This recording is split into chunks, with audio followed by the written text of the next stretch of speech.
Tired of just learning English from a textbook? Ready to speak your mind for real? You found your space. This is where the conversation gets real. The opinions are welcome and your English comes alive. Welcome to the club. Welcome to the Real Talk Society, the place where you will find other people willing to talk freely without worrying about mistakes or errors. Here, you will learn that speaking English is not the main goal. It is learning to communicate with emotions and fluency. Welcome to Real Talk Society, the podcast where we dive deep into the stuff that makes us human. Now, here are your hosts, Alex and Sophia. So, I got something super interesting for you today, Alex. Something I've been thinking about a lot. Oh yeah? Okay, lay it on me. I'm ready.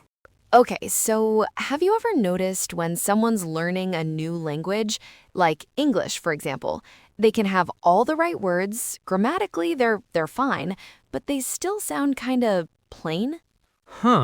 Plain. I guess I've never really thought of it that way. I usually just think, wow, their English is really good. But what do you mean by plain? Like they don't know enough cool words or something? No, it's not even about vocabulary. It's deeper than that. The big idea, the thing I've been obsessing over, is that most people, they sound plain because they're translating in their head instead of actually thinking in the language. Translating instead of thinking. Okay, walk me through that. Right, so think about it. When you're speaking your native language, English for us, the thoughts they just appear and you say them, right? It's instant. Yeah, sure. I don't really think about the words themselves. Exactly. But when you're translating, it's this clunky three-step process.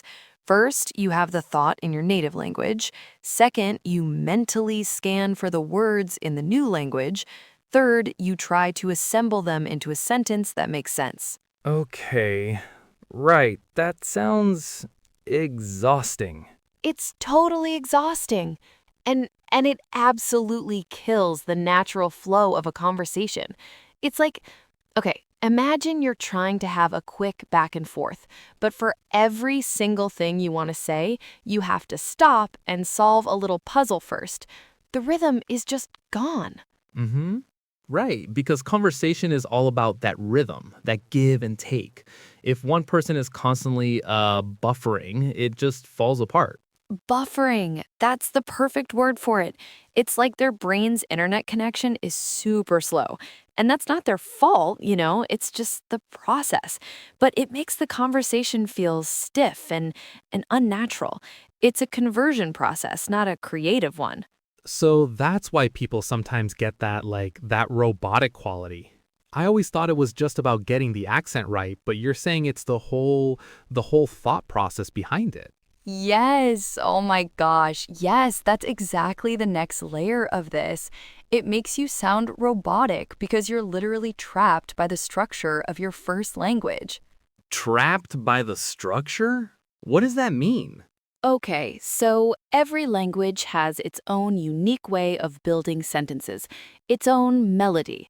In Spanish, you might say, el coche de mi amigo, which translates literally to the car of my friend. Right, instead of my friend's car. Exactly. A native English speaker would never say the car of my friend. It's grammatically okay, I guess, but it's clunky. It's weird. When someone translates directly, they're forcing their native sentence structure onto English, and the result is, well, it's robotic. It doesn't have the English feel. Wow, okay, that makes a ton of sense. I remember when I tried to learn French in college, I felt like I was just constantly trying to fit these square pegs into round holes. I had the English sentence in my head and I was just swapping out the words for French ones. Yes, that's it. You were translating. You weren't speaking French. You were speaking English with French words. And this is the really important part. It limits your expression so much. All the nuance, the personality, the little jokes, the sarcasm, all of that stuff lives in the structure of a language, not just the words. You can't translate sarcasm. You absolutely cannot. It's impossible. When you translate, you're just delivering the plain, literal information. Your personality gets completely lost in translation. So, what's the other side of this? What does it look like when someone is actually thinking in the language? Oh, it's like magic. It's a total game changer. It's when it's when the thought itself forms in that language from the very beginning. You're not thinking this is good and then searching for c'est bon in French. The thought just arrives as c'est bon. There's no middleman. No middleman at all. The thought and the expression are one and the same. And when you reach that point, that's when you see people become so much more fluid, so much more natural. They start making jokes, they use filler words that are native to that language, they have a natural rhythm. They start sounding like themselves. Precisely. They stop sounding like a textbook and start sounding like a person, like them. Their personality is suddenly unlocked in this new language. They're not just speaking it, they're living in it, you know? Okay, this is kind of blowing my mind a little bit. It seems so obvious now that you say it.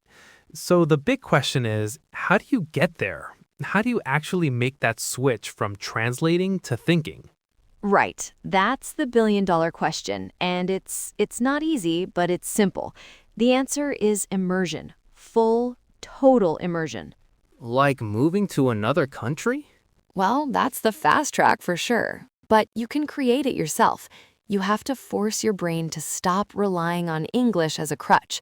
Change the language on your phone. Watch movies in that language. And this is key, with subtitles in that same language, not in English. Whoa, okay, that sounds terrifying. It totally is. At first, you feel lost, but your brain is incredible. It starts to make connections without you even realizing it. It starts to learn contextually, just like a baby does.